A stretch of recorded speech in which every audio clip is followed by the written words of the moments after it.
Dami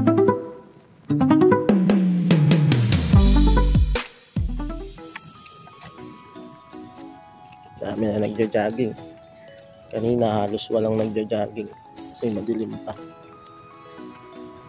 Tapos dun sa park na yun may mga nangingisda. Andun din sa may dulo. Siguro alas 3 pa lang ng madaling araw gising na yung mga yan. Ayan o, nangingisda sila.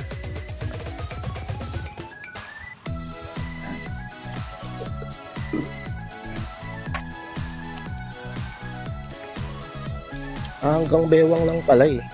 Mababaw lang, kala ko malalim.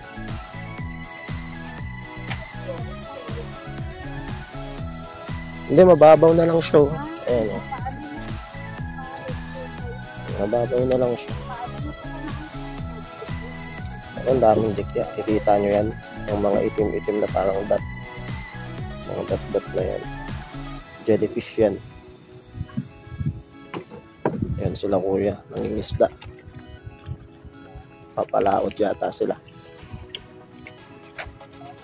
Ayan nyo yan.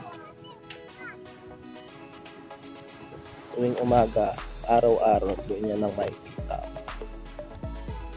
Ang sarap gumising ng umaga na ganyan. Hindi ko alam kung ano yung bahay. Kita nyo. Ano yan? Yung parang bahay na pinuntahan natin. Niisip ko nga kung may mga buaya dyan sa pakawan. Pero ano to, araw-araw ganito magigising. Hindi ka pwedeng magreklamo sa buong araw. Kasi sa umpisa pa lang ng araw, masaya ka na. Aray.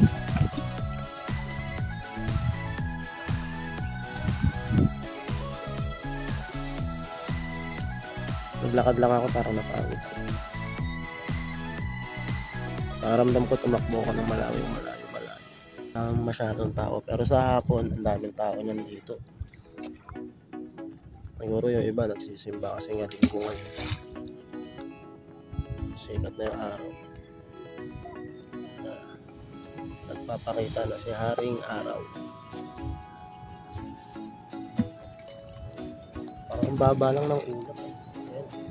Parang isang ganito lang tumat ng ulap sa dagat. Unang vlog ko nga pala to.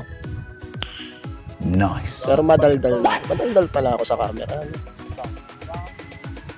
Oo, dami na yun. Nakikita nyo yung araw, si Haring Araw sa likod ko. Tumataas na siya. Mamaya pagdating ng mga 6:30, masakit na siya sa balat. 6:30 to 7 yata. Pero mas masarap pa rin yung init ng bagong bukang liwayway ng araw. Sarap ang narinig. Ang sarap ng sikat ng araw. Kahit na masakit sa mata. Ang sarap ng sikat ng araw pag ngayon.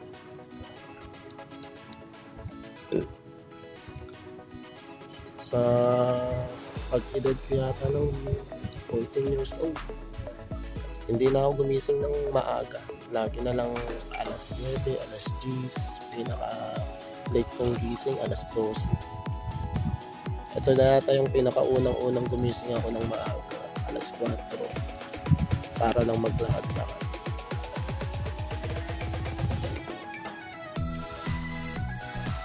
Ito na lang ulit yung unang gumising ako na napapatan ako ng sikat ng araw. Ganito kadiwanan. Tapos nandito pa ako sa tabing dagat.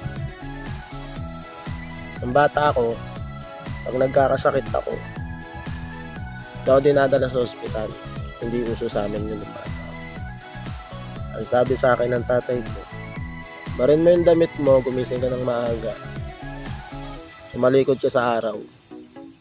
Hindi ko alam kung ba't ako tatalikod, pero ginagawa ko naman. Ayun pala, yung sikat ng araw para maging vitamina sa katawan. Kasi nung bata ako sakitin ako. Nahulog kayo. Mahina yung resistensya ko nung bata ako. Kaya ang ginagawa sa akin ng tatay ko tuwing umaga, pagdating ng 6 o'clock, gisingin ako niya. Palabasin niya ako para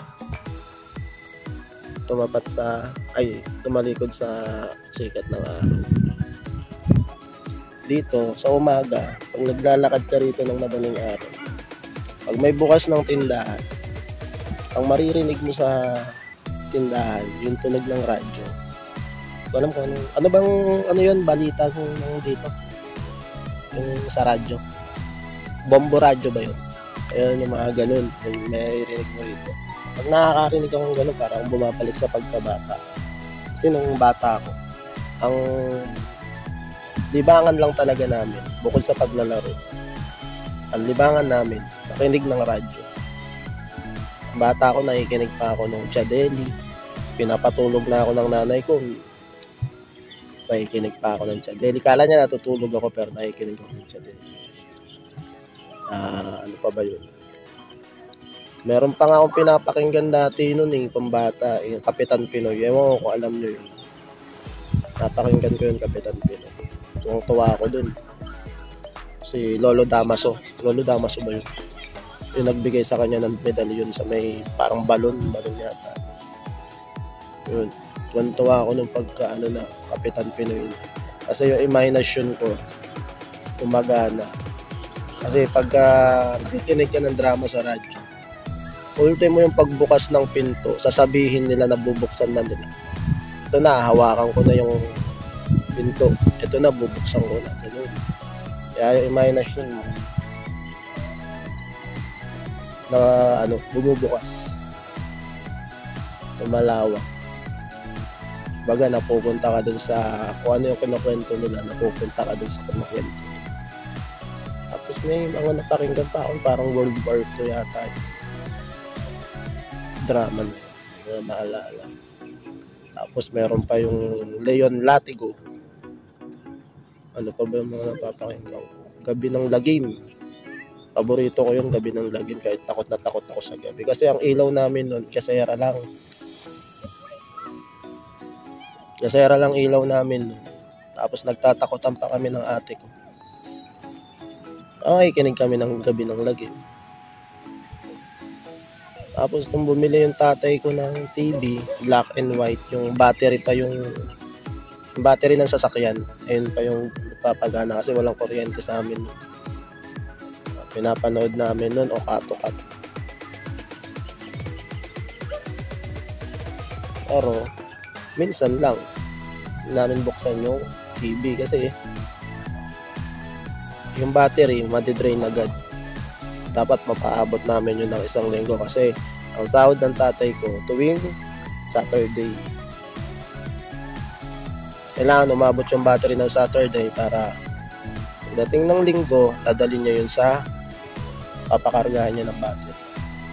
Para makakanood ulit siya pagdating ng Monday.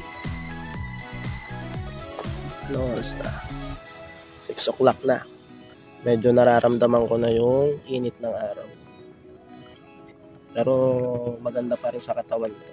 Hanggang alas 7 ng umaga, maganda sa katawan yung init ng araw.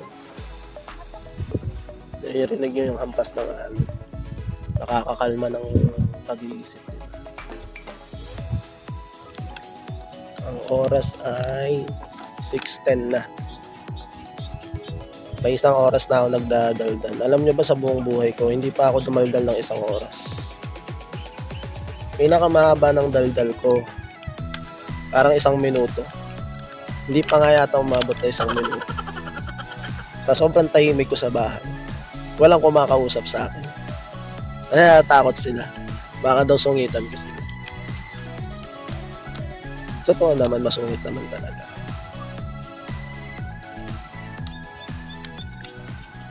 Pero yun nga yung binabago, yung pagiging masungit. Nasa Manila ako bago ko pumunta rito sa Banate. Na aayusin ko yung sarili ko.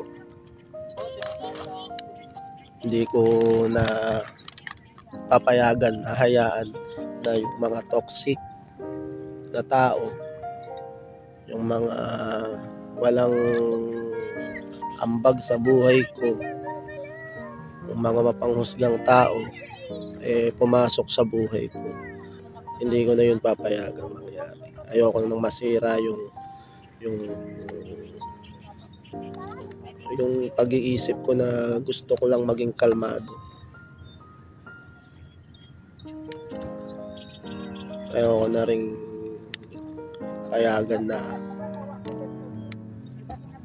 dumating sa punto na yung buhay namin maging apektado ng hindi magandang maging maapektuhan ng hindi magandang yun, mga pag-iisip ng ibang tao. Kasi ako dati sa lugar namin, pag may narinig lang ako na hindi maganda, kinikimkim ko kagad yun. Kung may narinig akong pangit na salita, nagagalit agad ako noon bago ko umuwi dito. Lahat ng problema na meron kami, problema sa pera, problema sa pamilya, lahat yun pinapasan ko. Hindi kasi ako yung tao na palasalita. Dito lang ako madaldal. Pero hindi ako palasalita. Tahimik talaga ako. Alam ng mga taong nasa paligid ko yan. Nanay ko, asawa ko, kahit sino pa. Kaibigan ko. Alam nila hindi ako palasalita. Hindi ako palaimik. Kasi ang dami kong iniisip that time na pina-stress ko lang yung sarili ko dahil sa pag-iisip ko ng kung ano-ano. Alam mo yung hindi na healthy yung utak mo, na lagi ko iniisip na sana pupunta na lang ako sa isang lugar na ako lang, walang problema, laging ganun.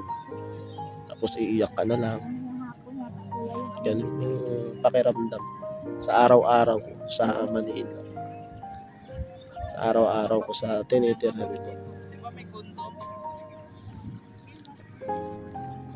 Ganun kabigat yung pinapasan ko nandun ako sa na sinasabi ng iba, ang sinasabi na lagi nilang sinasabi na siyan mo lang kasi ang buhay, kung dinidibdib yung mga problema. Akala nila ganun kadali yun. Akala nila ganun kabilis.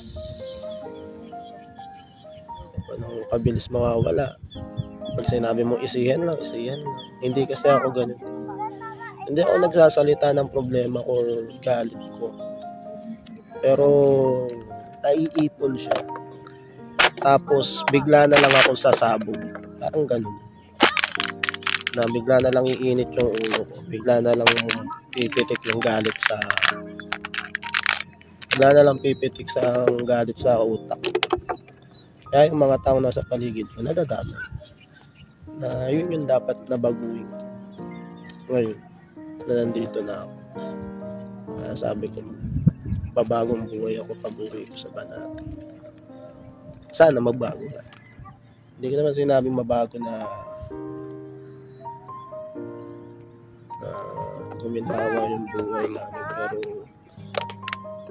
mabago na yung ugali ko na ganun. Lagi ko na pinikimkim yung problema.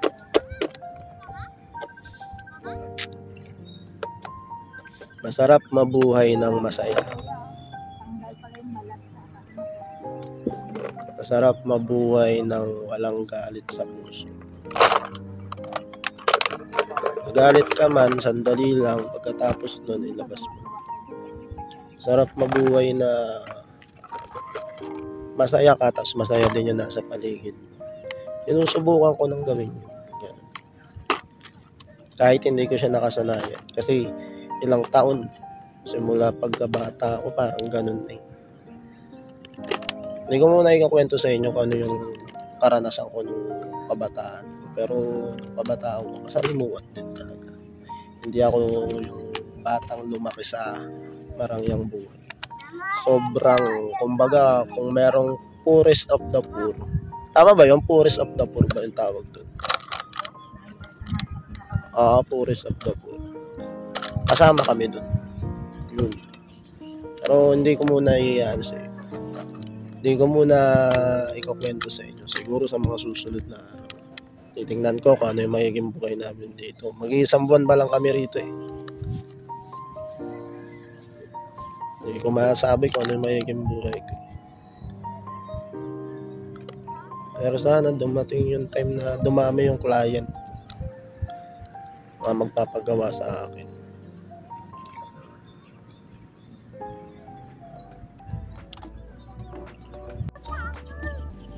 Mamaya uuwi na kami ng 7 o'clock. Kasi yung init ng araw sa likod medyo sakit. Ano na siya. Uuwi na kami. Magluluto na ako sa bahay. Nanguulamin na ako. Kasi nag-request yung mga pamangkin ko. Luto ko na sila.